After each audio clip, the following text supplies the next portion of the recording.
Hello everyone, আসসালামু আলাইকুম। আমি আপনাদের সামনে উপস্থিত হয়েছি ডিজাইন টুমুরের পক্ষ থেকে। আজ আপনাদের সামনে এমন একটি প্রোডাক্ট নিয়ে এসেছি যা ব্যবহার করে আপনার দৈনন্দিন জীবনকে আরও সহজ করে তুলতে পারেন।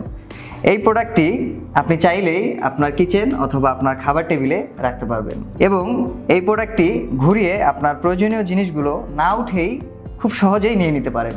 সো আপনি যদি এরকম প্রোডাক্ট নিতে চান, অবশ্যই আমাদের ফেসবুক পেজ এবং ওয়েবসাইটে অর্ডার করুন। ভালো থাকবেন, ধন্যবাদ।